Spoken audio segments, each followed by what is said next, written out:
E já de volta com o nosso comando geral, em primeiro lugar, bateu papo com a nossa entrevistada. Bom dia, Tássio Cruz, como foi o final de semana, meu querido? Bom dia, Magela, bom dia a todos que nos acompanham, bom dia, Chico, bom dia, doutora Eliane. Muito bom, viu, Chico? Muito bom, viu, Magela? Descanso e você falava o dia dos namorados, hoje é o dia do amor, né? E aproveitei ontem, Chico, levei minha esposa pra gente jantar, porque hoje é meio difícil, né? É meio corrido, né? Hoje a gente tem muitas atribuições, então já aproveitamos ontem. E vamos tratar ao longo do programa de hoje, claro, também a nossa entrevistada e também falar desse final de semana. Tivemos um final de semana muito movimentado, mas já tivemos queda de avião, vamos trazer os detalhes dessa queda dessa aeronave na Zona Norte. Também vamos fazer um balanço de um final de semana muito violento aqui na capital. Várias mortes foram registradas e, claro, trazer essa entrevista exclusiva com o senador Marcelo Castro para falar sobre a reforma eleitoral, destaque do Jornal Dia, e também vamos trazer aqui hoje no nosso comando geral essa entrevista exclusiva com o senador. Ok, bom dia, Chico Gomes. Opa, bom dia mais uma vez, Magela, bom dia, Tássio, nosso querido Fabrício aqui, doutor, muito obrigado por estar aqui no nosso programa, e a você de casa, seguiremos juntos até as 8 horas da manhã com o estouro de audiência do Comando Geral. Bom, agora sim, vamos ao nosso bate-papo. Em primeiro lugar, dar as boas-vindas, um bom dia, uma ótima segunda-feira, doutora Eliane Maria, advogada previdenciarista. Bom dia, doutora. Bom dia a todos. Inicialmente, quero registrar aqui que para mim é um prazer enorme estar aqui ladeada de vocês, né? Pessoas muito queridas, né? Muito obrigado. E estou aqui para contribuir no que vocês... for necessário. Isso, me solicitarem, tá bom? Bom dia, então, doutora Eliane. Tássio Cruz, Chico, fica à vontade. Doutora Eliane, a gente falava inicialmente, Magela, na abertura do nosso programa, qual risco é esse que beneficiários do Piauí têm de perder a aposentadoria? O que está acontecendo? E o que está acontecendo? Né? Vamos explicar melhor para a nossa audiência qual risco é esse e o que está acontecendo, quais os cuidados, né, que o beneficiário precisa ter aqui no estado do Piauí. Certo. Quanto a essa notícia, né, da possível suspensão dos benefícios dos aposentados e pensionistas, né, da Piauí Previdência do Estado do Piauí.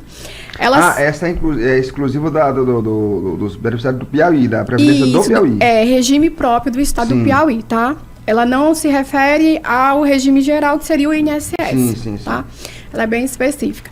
Ela está relacionada ao fato de que todo ano é exigido dos beneficiários, né, inativos do Estado e pensionista a prova de vida, que é a comprovação de que o beneficiário está vivo e que assim se evita a oneração da folha de pagamento com pagamentos indevidos. A quem já não tem mais o direito, já não está em vida. Então, assim, essa suspensão, hoje, ela se refere aos beneficiários que aniversariaram, completaram o ano, né, no mês de janeiro e fevereiro.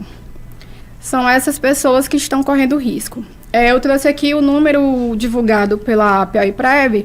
Ela aponta que hoje são 2.700 beneficiários que estão correndo risco. Aniversariaram em janeiro, fevereiro, e até o momento não fizeram a prova de vida. Essa prova de vida ela é feita pelo aplicativo Meu Piauí Prev. Todo ano eles têm que fazer. É obrigatório e é uma prova de vida, um procedimento que é realizado exclusivamente pelo aplicativo. E, consequentemente, né, para os meses subsequentes, aquelas pessoas, né, que não fazerem sua prova de vida, eles vão estar também, digamos assim, nessa lista negra, ou seja, correndo risco, né? Isso. Inicialmente, o pessoal que aniversariou em janeiro e fevereiro, porque o prazo, a Piauí Prev, ela sempre dá 2 meses, né? Então, 2 meses de carência, né? 2 meses, exatamente, para poder, após a data do aniversário, o beneficiário cumprir com essa obrigação que ele tem de prestar o procedimento da prova de vida. Após esses 2 meses, se ele não realizar a prova de vida, dentro de 30 dias a Piauí Prev deve estar fazendo a suspensão para obrigá-lo a retornar, né, a sede da Piauí Prev ou mesmo a fazer em casa, né, ou em qualquer local que ele tiver acesso à internet ou aplicativo, a prova de vida. É exatamente essa pergunta que eu ia fazer, que é pelo aplicativo, mas quem não tem acesso à internet ou quem não entende internet pode se direcionar até a sede da PIOIPREV e assim fazer o seu cadastro. Tá, poder pode, mas é como eu falei agora, ela é exclusiva pelo aplicativo. A pessoa que não tem o domínio do... Pode pedir alguém de casa, né? Isso, exatamente. Se ele não tiver alguém para pedir, ele pode se dirigir à sede da PIOIPREV. Chegando lá, vai ter servidores habilitados a informá-lo, a orientá-lo a fazer esse procedimento, mas vai ser por um celular, vai ser dentro do aplicativo e vai ser seguindo as regras da PIOIPREV. Lá só vai ter uma pessoa para orientar. O beneficiário ele tem que realizar o procedimento exclusivamente pelo aplicativo, não tem outro meio. Chega lá, eles baixam, fica tudo direitinho, passa as orientações para que depois as próximas fazer de forma independente. Essa prova de vida, ela é feita qual período? Anualmente? Ela é obrigatória, sempre na data do aniversário. Sim. O beneficiário ele deve baixar o aplicativo, que está disponível em todas as plataformas, né, do sistema Android e iOS, baixar o aplicativo, inserir seus dados, né. Quem ainda não tem a senha do aplicativo, lá tem uma opção, então ele baixa, insere os dados, responde alguns questionários, né, faz alguns movimentos corporais para poder o aplicativo reconhecer e daí então ele fica assegurado, né, os seus pagamentos em dia até a próxima data do aniversário. Então, anualmente, sempre no período. É um processo que, apesar de eventualmente ter que ir um ano, vai ser feito todo ano, né? Então, o beneficiário ele precisa se familiarizar, né, com o processo. Como disse o Magela, né, doutora, quem não tem o hábito de utilizar um smartphone, né, o celular, pode buscar um familiar, uma lan house, por exemplo, também pode ser, né? Alguém ali, um familiar ou alguém próximo que pode fazer esse cadastro para que ela não tenha anualmente esse problema, né? Pode. Inclusive, digo que coloca aqui um alerta da seguinte forma, que pelo que a gente vê, né, na nossa prática forense, o ideal é que, se você não tem um familiar que faça, se dirija à sede da PIOIPREV, porque é melhor, mais seguro. Isso. Lá vai ser só orientado, né, porque lá não tem quem faça, então ele vai ser orientado, pegar as informações, ele se direcionar de lá uma lan house, por exemplo, para poder fazer esse procedimento? É porque, assim, tem a questão dos dados dele, né? E hoje a gente está passando a situação de que as fraudes nos benefícios previdenciários elas estão muito mais frequentes por conta exatamente da disseminação da tecnologia, né? E da virtualização dos atos administrativos. Tanto a PIOIPREV hoje, né? Utiliza o aplicativo Meu PIOIPREV, como o regime geral tem o Meu INSS, então é muitos dados que estão ali expostos. Então, se você não tem uma pessoa de confiança, e a PIOIPREV já disponibilizou uma equipe justamente para orientar, para ensinar, então é preferível que vá. Se não puder ir, também tem os canais de WhatsApp e telefone, que se você entende que consegue realizar apenas por orientações, né, no telefone, você pode também ligar. Tem os telefones da PIOIPREV disponibilizados exatamente para esse fim. Tá? Então, atender só para reforçar, Magela, quantos mesmo, doutora? Quantas pessoas que estão nesse... 2.700, né? Isso, 2.766 pessoas, né? Que fizeram aniversário em janeiro e fevereiro, que estão correndo o risco de não entrar nessa folha do mês de junho, que a folha vai fechar entre hoje, dia 12, ao dia 14. E a tendência é que daqui até o final do ano essa lista aumente. Isso. Se os meses, né, aniversariantes de outros meses não fizerem o cadastro. Exatamente, porque como eu falei, tem 2 meses da data do aniversário, né? Então, janeiro e fevereiro, eles tiveram o prazo prorrogado até agora, o finalzinho de maio, e não fizeram, né? Então, essas pessoas estão correndo risco, mas as demais, janeiro, março, abril, em diante, pode estar fazendo a qualquer momento, não precisa ser exatamente na data do aniversário, a qualquer momento pode se fazer. O prazo final exigido pela Piauí-Prev, questão de organização, é a data do aniversário, mas você pode fazer a qualquer momento, se não quiser atuar aí de forma preventiva, né, seu benefício. Sim. Doutor, uma dúvida que muita gente tem, Magela, rapidinho, porque tem muita gente que tem dúvida, tem um beneficiário, por exemplo, aí esse beneficiário veio a óbito. Ele tem que imediatamente informar ao Piauí-Prev ou ele pode sacar aquele mês, por exemplo, que ficou para poder custear a despesa do velório e as despesas em si, de funerário, essas coisas? Veja, hoje, como eu falei anteriormente, a gente está aí lidando com a virtualização dos atos administrativos. Então, a partir do momento que se registra o óbito, o cartório ele é obrigado a informar nos sistemas administrativos do governo aquele óbito. E a maioria deles tem acesso, né? Tipo, a questão da integralização de dados. Quanto à questão do pagamento, para sacar o pagamento, né, do mês fechado para as despesas funerárias, é considerado, pode ser feito, a depender da data que ocorreu o óbito, o dia, né? E a partir das comprovações, você pode fazer o saque. Depois disso, já é considerado a apropriação indébita, né?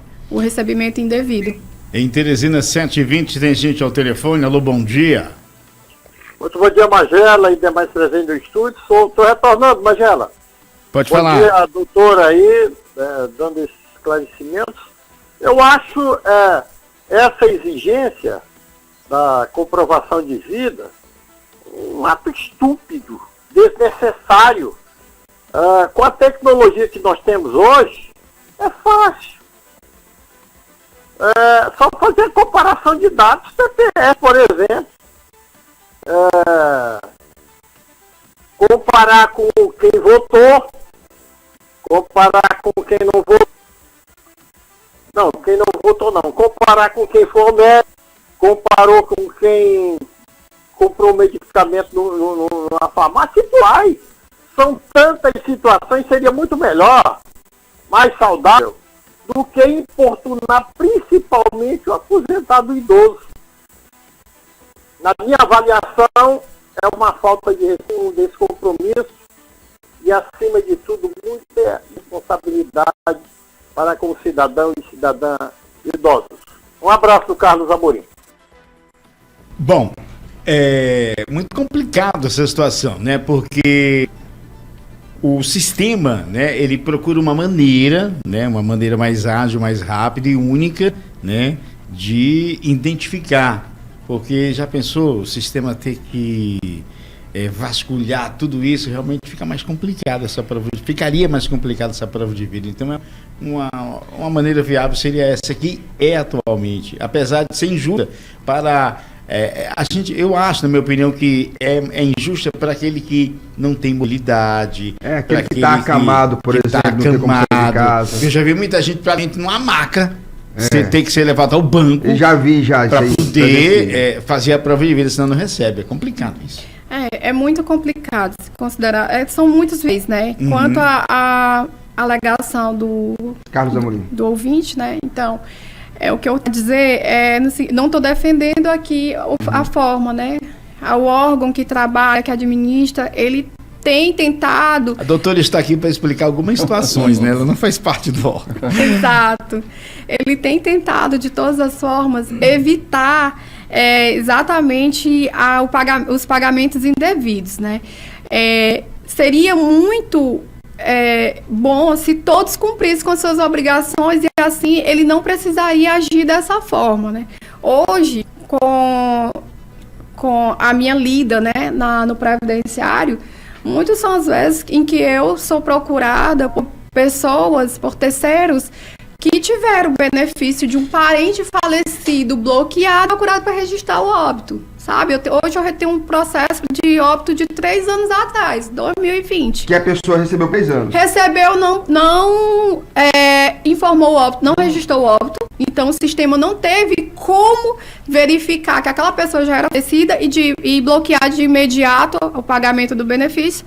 O terceiro passou 3 anos recebendo, após a tentativa de 3 vezes seguidas o órgão tentar comprovar a vida daquele beneficiário, não conseguiu, o que ele fez? Cancelou os pagamentos por suspeita de óbito, mas não se tem a certeza do óbito. Então, o benefício ainda está lá, implantado, só está suspenso. Então, assim, a partir do momento que se comprova que a pessoa está viva, né, que ela é beneficiária de um benefício, o órgão ele vai imediatamente pagar. Tem essas questões de pessoas acamadas, pessoas com dificuldade de acesso à internet, né?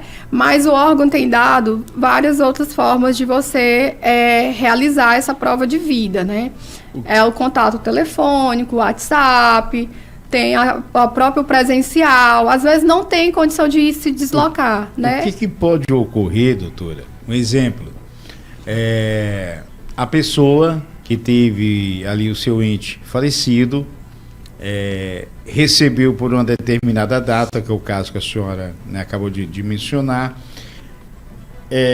a Previdência pode exigir ressarcimento? O ressarcimento, essa pessoa pode ser penalizada por saber que estava recebendo um dinheiro indevido. Como é que funciona mais ou menos isso? Pode. Inclusive, pouco, na verdade, divulgado. É muito frequente e é pouco divulgado, né? Geralmente a gente divulga as benesses, né? As questões, os ônus dificilmente se divulga, mas acontece muito. A Previdência Social do INSS, quanto a da Piauí-Prev também, ela tem o direito de reaver esses valores por meio de uma ação, né, de apropriação indébita, mas antes disso eles sempre formulam um procedimento administrativo para verificar e tentar resolver de forma administrativa. Amigável. Né? Isso. Tem gente ao telefone. Alô, bom dia. Bom, Angela, bom dia, Chico, bom dia a todos aí que estão na bancada do Comando Geral. Benilson Silva, da Santa Maria da Codipe. Diga, Benício. Eu queria tirar uma dúvida aí com a doutora em relação ao 25% que é pago para aquelas pessoas que é aposentado por invalidez, com algum tipo de deficiência, que depende do acompanhante. Doutora, eu queria saber se já existe alguma jurisprudência aonde o beneficiário do BPC Loas por invalidez ele possa pleitear esse mesmo benefício. A dúvida é essa, né? Porque eu não tenho a informação 100% de certeza, mas eu já ouvi falar que me parece que já existe assim, alguma jurisprudência para que a pessoa que recebe um benefício por invalidez, ela possa pleitear esse mesmo benefício direito dos 25% em cima do salário, né, que esse benefício ele é, na verdade, para custear despesa de acompanhantes, de pessoas que o acompanham. Bom dia, obrigado. Benilson Silva. Obrigado, Benício, doutora, fique à vontade. Então, em relação a esses 25%, né, adicional ao salário, ao valor do benefício, essa questão ela se refere mais ao regime geral da Previdência, ao INSS. Esse adicional ele é pago ao beneficiário que dependa de terceiros, né? Está acamado, não tem condições de desenvolver suas atividades habituais de forma individual, independente. Sempre tem a dependência de um terceiro. Então não é a regra geral para toda aposentadoria ou benefício por invalidez? Não é regra geral. Inclusive, ele tem um pedido em separado, né, no sistema do INSS, porque ele pode ocorrer de forma total, temporária como permanente, né? Então, a qualquer momento, a pessoa pode solicitar. Hoje, ela tem um benefício conseguiu um benefício de aposentadoria por invalidez, e ela consegue comer, consegue realizar suas necessidades fisiológicas normalmente, sem necessitar de um terceiro. A partir do momento em que essa condição se agrava e ele vem a precisar, né, de um terceiro para lhe ajudar, ele pode solicitar a qualquer momento, tem lá o pedido. E, inicialmente, ele é pago exatamente aos beneficiários do INSS. Por que eu falo isso? Beneficiários do INSS, porque o BPC-LOA há muita confusão em relação ao benefício, né? Ele é um benefício assistencial, ele não é um benefício previdenciário. Então, assim, ele paga aqueles que têm uma deficiência, né? Intelectual, sensorial. Que nunca contribuíram. Que nunca contribuiu, e aos idosos maiores de 65 anos. Então, ele é restritivo, no sentido de que ele apenas é uma assistência dada pelo governo para aqueles que não têm condição de prover o próprio sustento. E, então, assim, o adicional de 25%, ele está previsto aos beneficiários contribuintes, seja pela modalidade contribuinte empregado, individual, ou na categoria especial. Como o nosso ouvinte mudou de assunto, só em relação ao BPC, a pessoa com 20 anos adquire o BPC, por exemplo, ele pode passar a contribuir para depois reivindicar um benefício no INSS e sair do LOAS? Pode, e aí ele tem que observar o enquadramento, ele pode contribuir de forma facultativa. Porque são várias categorias de contribuição, que às vezes você recolhendo de forma errada, acaba por se prejudicar e perder o próprio benefício. Porque a partir do momento que ele tem um BPC-LOAS, ele não tem condições de trabalhar, né? De certa forma, ele não tem condição de prover o próprio sustento de forma equânime aos demais, né? Uhum. Então, ali ele tem aquele benefício para poder prover o seu sustento. E quando ele faz essa contribuição do facultativo, ele está dizendo o quê? Que ele não tem renda, ele não é obrigado a fazer aquela contribuição, mas ele está fazendo um esforço, né? Um esforço para poder mais à frente, ele, na condição de beneficiário contribuinte, ele vier a precisar, ele ter como solicitar um benefício que a gente chama até mais vantajoso do que o BPC-LOAS. Doutora, se alguém ainda tiver alguma dúvida, como sempre tem pessoas que têm alguma dúvida, quiser entrar em contato, né, com o seu escritório, entrar em contato para saber mais informações, qual número que essa pessoa deve ligar? Tá. O meu contato profissional, ele é o 86998390848. Quer ficar bem informado, tem o meu Instagram, eliane.advprev. Ok. Chico? Muito bem. É só agradecer a doutora e dizer que esse assunto é um assunto que mexe muito com a cabeça das pessoas, é muito vasto. Então, se fosse necessário, nós passaríamos o dia todo aqui tirando a dúvida do povo. Isso, são as informações. Magela, mas eu acho importante que a gente reforce, antes de encerrarmos com a doutora, que ela reforce para o nosso ouvinte, a importância principalmente dos idosos, né? E daqueles que estão nos ouvindo, que é neto, de manter esse cadastro, porque a gente tem o .gov no governo federal, até comentava aqui outro dia a importância dele, que concentra todas as nossas informações. Agora no imposto de renda foi crucial, porque tem todas as informações.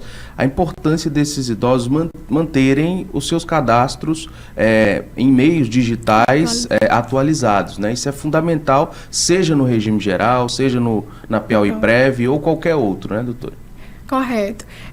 Sempre manter o contato atualizado facilita bastante a comunicação, né, de mudança, porque está sempre havendo mudança nesses dois regimes, quanto à questão de exigência, de requisitos para obtenção dos benefícios. Então, manter o cadastro atualizado é muito bom.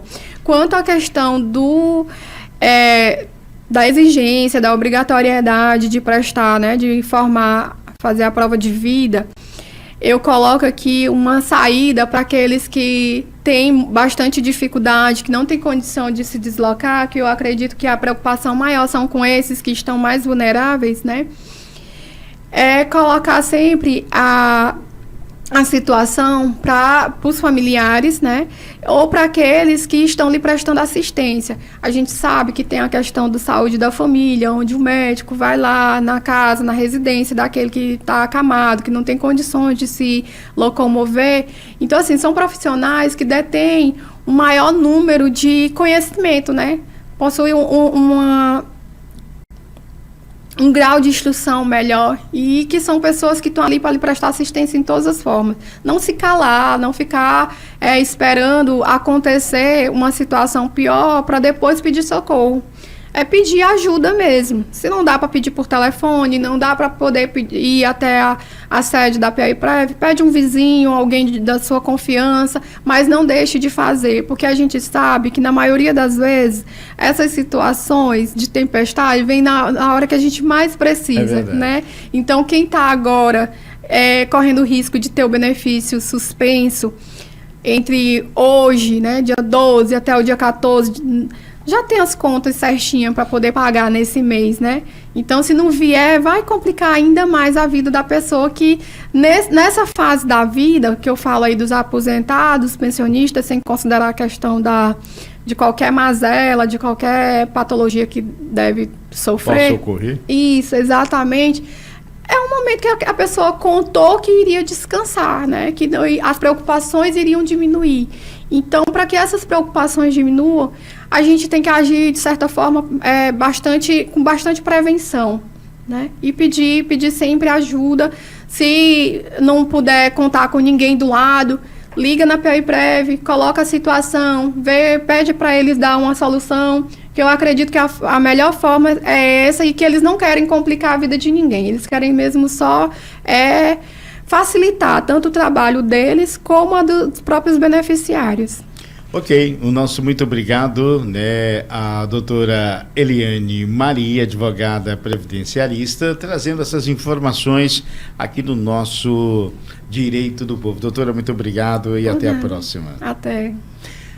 Nós vamos a um rápido intervalo comercial, daqui a pouquinho a gente volta trazendo muito mais informação e esse foi o quadro Direito do Povo. Fabrício.